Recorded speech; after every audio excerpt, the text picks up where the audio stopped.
kasih Bapa di sorga, kami bersyukur, bangga punya Yesus Tuhan, karena kami percaya Yesus adalah harapan, Yesus adalah tujuan kami. Betul, sebagai orang percaya, kami menghadapi banyak tantangan, banyak persoalan, tapi yang kami percaya bersama dengan Yesus, kami cakap menanggung segala perkara. Terima kasih Bapa, urapi setiap kami, sehingga kami Tuhan temui menjadi penyembah yang menyukakan hati Tuhan, yang menyembah Engkau dalam roh dan kebenaran, dan biar pujian kami menyenangkan hati Tuhan. Dan saat ini kami dengarkan firman-Mu yang akan menuntun kami, mengajar kami, bahkan menguatkan kami, sehingga kami boleh menjalani hidup ini dengan berkenan kepada Tuhan. Dan kami percaya setiap orang yang berkenan kepada Tuhan akan ditolong, dipimpin, dan mengalami nawaga Tuhan. Terima kasih Bapa, kami siap mendengarkan firman-Mu. Dalam nama Yesus kami berdoa dan bersyukur. Haleluya. Sama-sama katakan amin. Puji Tuhan, shalom Bapak Ibu dikasih Tuhan. Senang kembali bisa berjumpa bersama dengan Bapak Ibu sekalian. Kita bersama-sama berfellowship, memuji Tuhan dan mendengarkan firman Tuhan. Dan pagi hari ini saya bicara tentang cakap menanggung segala perkara. Ya, cakap menanggung segala perkara. Ayatnya dari kitab Filipi pasal yang keempat, ayat yang ke-10 sampai dengan 20. Filipi pasal 4 ayat 10 sampai 20. Saya akan bacakan dengan cepat, demikian firman Tuhan. Aku sangat bersukacita dalam Tuhan bahwa akhirnya pikiranmu dan perasaanmu bertumbuh kembali untuk aku. Memang selalu ada perhatianmu, tetapi tidak ada kesempatan bagimu. Kukatakan ini bukanlah karena kekurangan, sebab aku telah belajar mencukupkan diri dalam segala keadaan. Ayat 12, aku tahu apa itu kekurangan dan aku tahu apa itu kelimpahan. Dalam segala hal dan dalam segala perkara tidak ada sesuatu yang merupakan rahasia bagiku. Baik dalam kenyang maupun dalam hal kelaparan, baik dalam hal kelimpahan maupun dalam hal kekurangan. Segala perkara dapat kutanggung di dalam Dia yang memberikan kekuatan kepadaku. Namun baik juga perbuatanmu, bahwa kamu telah mengambil bagian dalam kesusahanku.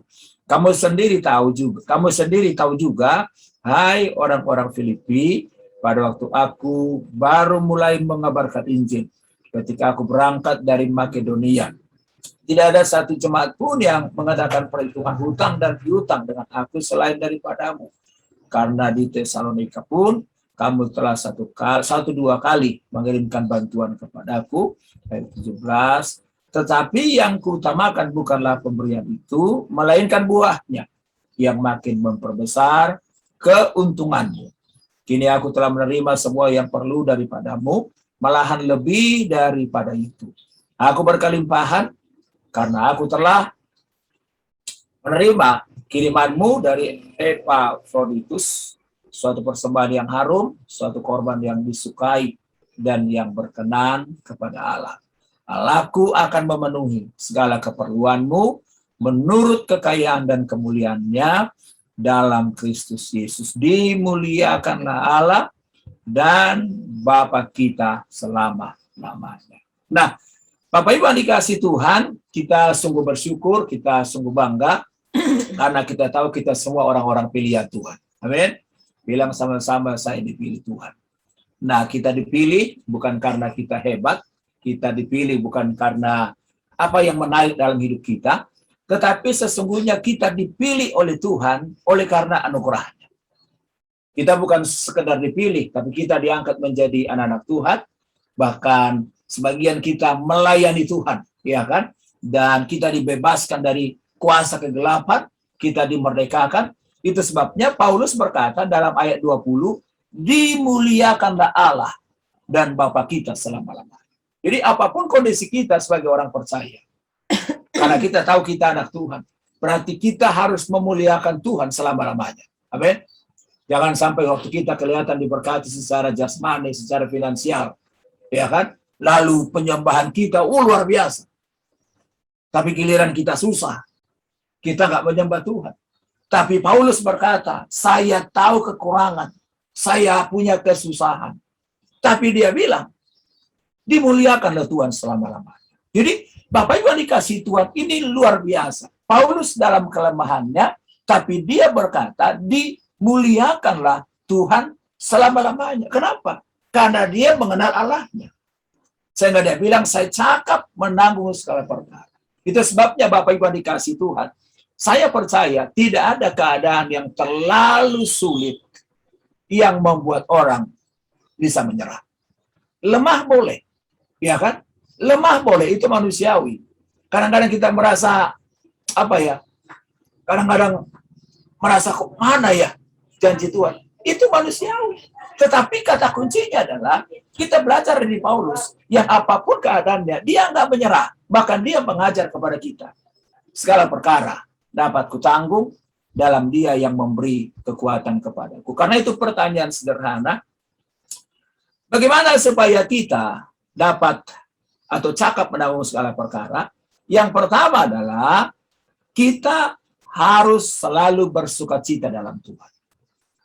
Di ayat yang ke-10 bilang gimana? Aku sangat bersukacita dalam Tuhan. Itu kuncinya. Jadi kita menang, kita kuat, bukan karena semua keadaan kita is okay. Bukan itu. Ya kan? Kita bersukacita bukan karena kita dapat proyek. Tetapi Paulus bilang, aku sangat bersukacita dalam Tuhan. Pertanyaan saya, bagaimana keadaan Paulus ketika dia menulis surat Filipi? Dia nggak sedang ada di Hotel Grand Indonesia. Tapi dia sedang ada di hotel penjara. Coba saudara bayangkan. Tapi dia bilang, aku sangat bersukacita dalam Tuhan. Jadi kita menang, kita cakap menanggung segala perkara. Bukan karena ada orang yang kita andalkan. Kita cakap menanggung segala perkara. Kalau kita menjadikan Tuhan menjadi sukacita kita. Dan kenapa Paulus bersukacita? Karena dia tahu Allah selalu campur tangan dalam hidupnya. Ini penting. Allah selalu campur tangan dalam hidupnya. Makanya dia bilang dalam Roma, di kitab lain, Roma 8 ayat 28, bilang apa? Kita tahu sekarang Allah apa? Turut bekerja, mendatangkan kebaikan bagi orang yang mengasihi dia. Jadi hidup ini menjadi menang bukan karena nggak ada masalah, tetapi karena ada Allah yang turut bekerja, mendatangkan kebaikan. Kalau manusia yang turut bekerja terbatas, bos. Ya kan? Paling-paling juga manusia kalau udah bantu sekali dua kali, udah mulai terasa jenuh. Bahkan yang parah nih, ini nggak ada di Gerbang Pagi Tamres nih. Orang membantu kita, turut bekerja, tapi di belakang dia omongin kita. Oh, kalau bukan karena gue udah mati dia kemarin. Nah, ini ngeri. Tetapi ini Paulus, aku sangat bersukacita dalam Tuhan. Kenapa? Karena Paulus tahu Allah turut bekerja dan cara Tuhan bekerja sangat luar biasa. Saudara bayangkan, Paulus dalam penjara, tetapi Tuhan menggerakkan jemaat di Filipi untuk mensupport dia. Ini luar biasa. Jadi dia sadar, kalaupun kamu membantu saya, kalaupun kamu membantu pelayanan saya, itu bukan karena kamu hebat. Jangan menyombongkan diri. Tapi Paulus bilang, karena Tuhan yang membuat kamu berbuah. Oh, luar biasa. Dan Paulus bersukacita.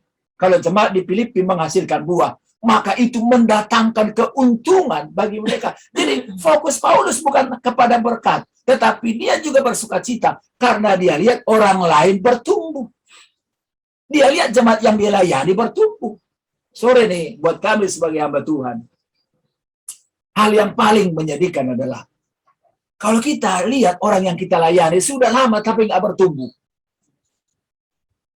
Benar nih. Bahkan kalau sore kok ngomong nih, kalau ada pernah orang memberikan berkat buat kita, memberikan berkat, tetapi kalau pada ujungnya kita lihat dia nggak bertumbuh, aduh, menjadikan. Gitu. Jadi Paulus bersukacita, kenapa? Karena dia tahu Allah turut bekerja untuk mendatangkan kebaikan buat dia, tetapi dia juga bersukacita karena jemaat yang dilayani mengalami pertumbuhan. Saya bersukacita, Bapak Ibu. Waktu mulai Gerbang Pagi ini saya pikir, orang bisa bertahan nggak ya doa di lewat Zoom begini ya? Ya, Tetapi hari-hari ini saya bersyukur, saya lihat, wow, ada saja orang yang ikut dalam doa pagi. Ya, dulu saya pikir, udahlah, pokoknya kita mulai saja dulu. Nanti mau 2-3 orang, itu udah quorum doa, ya kan? Kalau kita bilang kan, di mana 2-3 orang berkumpul, aku ada di tengah mereka. Tapi saya lihat belakangan, lebih dari 30. Naik lagi, ya kan? Orang itu saudara ajak lagi, orang lain tambah ajak lagi. Nah, jadi saudara, Paulus bersukacita, kenapa? Karena dia fokuskan pandangannya kepada Tuhan. Kalau kita fokuskan pandangan kita kepada dunia, kita nggak pernah bersukacita secara sejati. Kita fokuskan hidup kita kepada barang-barang yang branded. Selalu ada muncul barang yang branded. Betul nggak? Ya. Hari-hari ini keluar merek di Prancis, Louis Vuitton. Ya. Nah, bulan depan keluar lagi Louis Simamora. Ya, mana yang mau kita pilih? Jadi saudara dikasih Tuhan, menarik nih. Paulus dalam penjara, Paulus sedang mengalami kesusahan, Paulus sedang mengalami kekurangan, tapi dia bilang, aku sangat bersukacita dalam Tuhan. Kenapa? Karena Tuhanlah yang mengatur keadaan. Kalau Tuhan mau memberkati kita, Tuhan bisa jamah hati orang loh. Nggak mesti sharing, nggak mesti ngomong. Tuhan bisa buka. Tetapi walaupun nanti saya jelasin, kita nggak boleh hidup dari gaya hidup seperti itu, karena kita harus bertanggung jawab. Nah, tapi yang pertama, bagaimana supaya kita cakap menanggung segala perkara? Pastikan sukacita kita bukan dari yang lain, tetapi dari Tuhan saja. Yesus bilang, sukacita yang saya berikan tidak seperti yang diberikan oleh dunia. Sukacita yang saya beri melampaui akal dan pikiran. Kita kan bersukacita kalau akal kita make sense ya. Kalau akal kita masih melihat tabungan kita masih oke, bersukacita, betul nggak? Ya. Kalau kita melihat secara fisikly semua is oke, kita bersukacita. Tapi Yesus bilang melebihi akal dan pikiran manusia. Yang kedua, bagaimana supaya kita cakap menanggung segala perkara? Yang kedua, ayat 13 dikatakan seperti ini. Segala perkara dapat kutanggung di dalam Dia yang memberikan kekuatan kepadaku. Nah, berarti bagaimana supaya kita bisa bersukacita atau cakap menanggung segala perkara? Yang kedua adalah jadikan Tuhan sumber kekuatan kita. Jadi yang pertama, mengapa kita dapat bersukacita dalam segala perkara? Yang pertama, karena Tuhan adalah sumber sukacita. Yang kedua adalah karena Tuhan memberikan kekuatan kepada kita. Bapak Ibu yang dikasih Tuhan, tidak ada jaminan bahwa dalam hidup ini kita tidak akan mengalami situasi yang melemahkan. Satu saat kita akan sakit kok. Mungkin belum sekarang. Ya kan? Atau nanti kita mau udah tua. Atau mungkin hidup kita sudah melayani, tapi bisa aja keluarga kita masih belum oke. Ada aja yang melemahkan. Ya kan? Atau mungkin di rumah tangga kita bagus, tapi pekerjaan ada kalanya ada tantangan. Kadang-kadang kita nggak dihargai. Hal itu bisa membuat kita menjadi lemah. Tetapi Paulus bilang, aku kuat di dalam Dia yang memberi kekuatan. Ada orang, Bapak Ibu, kisah-kisah nyata, punya banyak uang, tapi uang itu nggak bisa lagi memberikan kekuatan baginya. Betul nggak? Karena dokter sudah nggak bisa menolong. Tetapi Paulus bilang, segala perkara dapat kutanggung di dalam Dia yang memberikan kekuatan. Berarti bukan soal besarnya masalah yang kita hadapi, tetapi soal besarnya Tuhan yang menyertai hidup kita. Luar biasa ini. Kita akan lihat orang-orang yang dekat dengan Tuhan, dalam kelemahannya dia tetap kuat. Jangan-jangan saya ragu nih, jangan-jangan saya nggak ragu, tapi memang nggak ada ayatnya. Jangan-jangan Tuhan izinkan kita punya kelemahan hanya untuk membuktikan kekuatan kita. Jangan saudara berpikir, saya akan terlalu saleh. Saya akan terlalu rohani, sehingga nggak mungkin lah saya mengalami ujian. Loh, siapa kita? Bayangkan Ayub saja. Ayub, orang yang paling saleh di daerahnya. Dan paling kaya di daerahnya. Tapi Ayub harus Tuhan izinkan kehilangan banyak hal. Dia harus kehilangan hartanya. Dia harus kehilangan anak-anaknya. Dia juga melihat saudaranya nggak mensupport dia. Mungkin dulu waktu Ayub diberkati, saudaranya bilang, Ayub paling hebat. Tapi gitu, Ayub punya masalah. Mereka menghakimi dia. Dan secara manusia, kalau Ayub nggak kuat, dia bisa lemah. Dan memang secara manusia, Ayub juga pernah hampir lemah.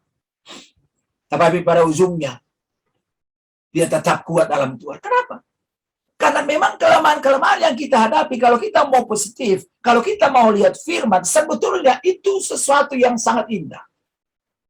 Kenapa sangat indah? Bukankah kitab Yakobus yang berkata, anggaplah sebagai satu kebahagiaan apabila kamu jatuh ke dalam berbagai-bagai pencobaan. Karena itu akan mendatangkan kesempurnaan, kemurnian bagi imanmu. Sorry Bapak Ibu, saya bicara ini. Sebetulnya satu hal yang paling dicari Tuhan dalam hidup kita hanya kemurnian iman. Tidak ada yang lain. Kita cantik, kita kaya, is okay di mata manusia. Tetapi satu-satunya yang dicari oleh Tuhan adalah kemurnian iman. Kenapa? Makanya kita bilang, sebab kamu telah mencapai tujuan imanmu, yaitu keselamatan jiwa. Makanya Bapak Ibu, kalau kita sedang lemah, jangan menyerah. Pandang kepada Yesus. Karena selama kita berseru, selama kita pandang Tuhan, Dia berikan kekuatan kok. Kenapa orang Kristen jadi lemah? Kenapa jadi kalah? Karena fokusnya bukan kepada Yesusnya. Fokusnya pada kelemahannya. Dia membesarkan masalah dan mengecilkan Yesusnya. Tetapi Paulus dalam penjara, dia punya persoalan yang luar biasa. Dia bilang segala perkara dapat kutanggung dalam Dia yang memberikan kekuatan kepadaku. Jadi kalau ada masalah, ada tantangan, ada yang melemahkan, bersyukurlah. Sebab dalam hal itu kita akan melihat, kita akan tercengang bagaimana tangan Tuhan yang hebat itu membuktikan bahwa kita bisa bertahan. Bukan karena kita hebat, tetapi karena Tuhan yang memberikan kekuatan kepada kita. Yang ketiga, yang terakhir. Bagaimana supaya kita cakap menanggung segala perkara? Yang ketiga adalah sadari bahwa Tuhan memelihara hidup kita. Ayat 19 dikatakan seperti ini. Ayat 19. Allahku akan apa? Memenuhi segala keperluanmu menurut kekayaan dan kemuliaannya di dalam Kristus Yesus. Luar biasa. Jadi Paulus kuat, Paulus tegar, Paulus cakap menanggung segala perkara, bukan karena dia konglomerat. Paulus itu bukan konglomerat. Bahkan kalau saudara baca konteks ayat yang kita baca, itu Paulus memperhatikan loh. Aku tahu kekurangan, aku punya kesusahan. Waduh, luar biasa. Jadi buat saya, hari-hari ini banyak hamba-hamba Tuhan yang ya mungkin bisa saya sebut teologi kemakmuran. Yang mengajarkan bahwa kalau orang Kristen sudah ikut Yesus, bahwa tidak ada lagi namanya penderitaan. Saya bahkan 3 hari yang lalu, saya kaget sekali melihat satu pelayanan di FB Live. Dia bilang begini, Bapak Ibu, bagi Anda yang susah, tolong angkat dompet saudara. Saya akan berdoa supaya berkat bangsa-bangsa akan masuk ke dompet saudara. Aduh my God. Mana ada begitu, bos? Paulus saja punya kekurangan kok. Paulus saja punya kesusahan kok. Bahkan sampai jemaat membantu dia. Kalau bisa begitu ya Paulus berdoa dong. Ada lagi, KKR, pelunasan utang. Aduh. Saya percaya gini Bapak Ibu, saya percaya bahwa mengikut Yesus pada ujungnya akan ada berkat. Karena gini, berkat itu ada 2. Ya, berkat itu ada 2. Satu adalah berkat yang alamiah, setiap kita harus bekerja. Betul nggak? Kalau saya sebagai hamba Tuhan, ya saya harus melayani, karena dari situlah Tuhan membukakan berkat. Ya kan? Harus bekerja. Makanya kan Alkitab bilang, yang tidak bekerja jangan makan, jangan dibalik. Yang tidak bekerja angkat dompet saudara ke atas, nanti saya berdoa diberkati. Mana ayatnya itu? Nggak ada. Bukankah kita bilang belajarlah kepada semut? Semut yang rajin malam hari juga mengumpulkan makanannya. Iya kan? Bukankah kita pengkhotbah Pak Amsal saya lupa. Bukankah di situ tangan yang rajin menjadikan kaya, tapi tangan yang malas. Jadi jangan sampai kita berlindung di balik kemalasan, di balik ketidakkreatifan kita, akhirnya kita nggak diberkati, lalu kita mengharapkan mukjizat. Ini nggak boleh. Tapi walaupun demikian, saya masih tetap percaya dan saya mengalami bahwa ada cara Tuhan yang spesial, itu yang disebut dengan cara yang supranatural. Cara mukjizat, Tuhan masih bisa menolong orang. Tapi ingat, itu bukan semua dalam semua kasus akan berlaku. Dikit-dikit mukjizat, dikit-dikit mukjizat. Setuju banget, saya juga mengalami mukjizat. Apalagi kita penganut Pentakosta atau golongan Pentakosta, karismatik. Kita membanggakan bahwa mukjizat ada sampai hari ini. Amin. Gereja kita percaya gereja mukjizat. Saudara masih ingat gak 4 ciri gereja? Jangan-jangan karena kelamaan online udah lupa nih 4 ciri gereja. Salah satu cirinya adalah gereja mukjizat. Oh, luar biasa. Jadi saya sangat percaya ada mukjizat, tapi dengar nih Paulus bilang nih di dalam ayat itu, aku tahu kekurangan, aku tahu kelimpahan, dan aku belajar mencukupkan diri. Ini manajemen keuangan orang percaya. Kalau sedikit cukup, kalau banyak juga oke. Kadang-kadang gini, kenapa orang Kristen jadi susah? Karena nggak bisa adaptasi dengan manajemen keuangan. Pemasukan sedikit, tapi pengeluaran banyak. Nggak alkitabiah. Betul nggak? Kemampuan makan di warteg, ya, tapi makan di Grand Indonesia. Yang ngutang bos jadinya bos. Itu. Aduh, saya dulu punya kawan hamba Tuhan, aduh, dia kalau bersaksi, betul-betul nih Bapak Ibu, saya pikir luar biasa kesaksiannya. Dia bilang, woi Pak Pendeta, ini saya punya baju 3 juta ini. Saya pikir bagus juga ya. Ya. Lalu saya punya sepatu 2 juta ini. Oh bagus juga nih. Tapi Bapak Ibu nggak lama, 6 tahun kemudian, dia nangis-nangis. Kenapa? Karena udah dicari debt collector.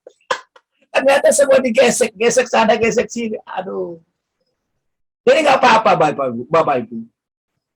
Kalau memang Tuhan masih kasih kita sederhana berkat, ya sudahlah, kita kelolalah dengan baik. Karena Paulus bilang, aku tahu kekurangan, aku tahu kelimpahan, aku berusaha mencukupkan diri dalam segala hal. Karena kalau di situ menarik lagi ada ayat di bawah, cuman nggak sempat saya jelaskan. Dia bilang, aku tidak pernah berurusan dengan soal utang. Tuh. Ngeri ya. Sekarang ini kan ada banyak orang yang berusaha hidup dari utang. Utang sana, utang sini. Itu diminta uang.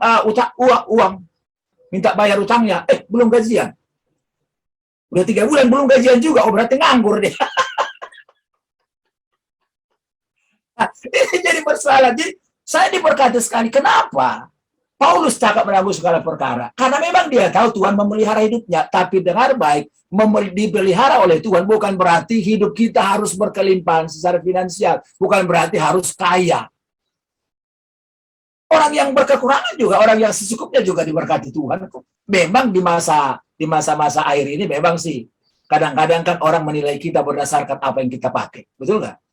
Kadang-kadang kan waktu kita baru pertama kenalan, dari kaki kita sampai rambut dilihat. Ini ada berapa barang yang branded nih dia pakai nih. Makan tuh branded. Tapi Paulus bilang begini, aku tahu kekurangan, aku tahu kelimpahan. Aku juga punya kesusahan. Tapi dia bilang, Allah ku akan memenuhi segala keperluanmu di dalam Yesus Tuhan. Jadi kita percaya, lakukan tanggung jawab kita dengan baik, dengan dahsyat, berharap mukjizat boleh, saya juga berharap dari mukjizat, dan harus berharap dari mukjizat. Tapi jangan hidup dari mukjizat. Karena mukjizat sebetulnya esensinya adalah tanda untuk membuktikan bahwa Yesus itu Tuhan. Jadi saya simpulkan Bapak Ibu, kita sangat bersyukur bahwa kita dulu orang-orang yang hilang, dulu orang-orang yang harusnya dibinasakan karena pelanggaran kita, tetapi karena kasih Tuhan, Yesus datang ke dunia, kita dipilih, kita dipanggil, kita diangkat menjadi anaknya, bahkan kita percaya, kita akan diberkati, kita akan diberikan pertolongan, sehingga kita cakap menanggung segala perkara. Pertanyaan sederhana, bagaimana supaya kita cakap menanggung segala perkara? Yang pertama, biarlah Tuhan kita jadikan sumber sukacita kita. Yang kedua, biarlah kita sadari bahwa Tuhan selalu memberikan kekuatan. Manusia bisa meninggalkan kita waktu susah, waktu lemah. Tapi dengar baik, Tuhan memberikan kekuatan sehingga orang bilang nggak nyangka ya, dia masih bisa bertahan. Lalu yang terakhir, yang ketiga, Tuhan pasti akan memelihara hidup kita. Bahkan Alkitab bilang menurut kekayaan dan kemuliaan di dalam anaknya Yesus Tuhan. Mari kita berdoa. Bapak, kami bersyukur pagi hari ini kami diingatkan oleh firman Tuhan bahwa sebagai orang percaya kami masih bisa menghadapi kesulitan, menghadapi tantangan, menghadapi kesusahan dalam hidup kami. Sebab Paulus sebagai seorang rasul yang dahsyat, dia juga punya kekurangan, dia juga punya mengalami namanya kesusahan. Tetapi Tuhan yang menolong sehingga bisa cakap menanggung segala perkara. Itu sebabnya Tuhan tolong kami Bapak, senantiasa bersukacita dalam Tuhan. Kalau kami lemah hari ini, kalau kami hanya fokus kepada apa yang ada di dunia. Tuhan ingatkan kami bahwa Tuhanlah sumber segala-galanya buat kami. Tuhan sumber sukacita, Tuhan sumber kekuatan, bahwa Tuhan sumber yang memelihara kehidupan kami. Kami percaya setiap orang yang sungguh-sungguh mencari Tuhan, Kau mengenal masing-masing kami. Tuhan tahu setiap persoalan pergumulan kami. Dan kiranya Tuhan yang menjawab menurut cara, menurut waktu Tuhan. Sehingga kami boleh bersukacita, bahkan memuliakan Tuhan selama-lamanya. Terima kasih Bapa. Dalam nama Yesus kami berdoa dan bersyukur. Haleluya. Amin. Bapa di sorga, buat penyertaan Tuhan dalam ibadah kami pagi hari ini, yang semua kami persembahkan untuk kemuliaan nama Tuhan. Dan sebentar kami akan akhiri ibadah kami, biar kiranya Tuhan mencurahkan berkat-Mu. Karena itu Bapak Ibu dikasih Tuhan, mari arahkan imanmu dan terimalah berkat dari Bapa yang di sorga. Tuhan memberkati engkau dan melindungi engkau. Tuhan menyinarkan wajahnya, menghadapkan wajahnya kepadamu, dan memberi engkau kasih karunia dan anugerah dari Allah Bapa, cinta kasih dari Tuhan Yesus Kristus, dan persekutuan pimpinan penyertaan pengurapan Roh Kudus turunlah ke atasmu mulai hari ini sampai selamanya. Dalam nama Yesus Tuhan yang menerima berkat, sama-sama katakan amin.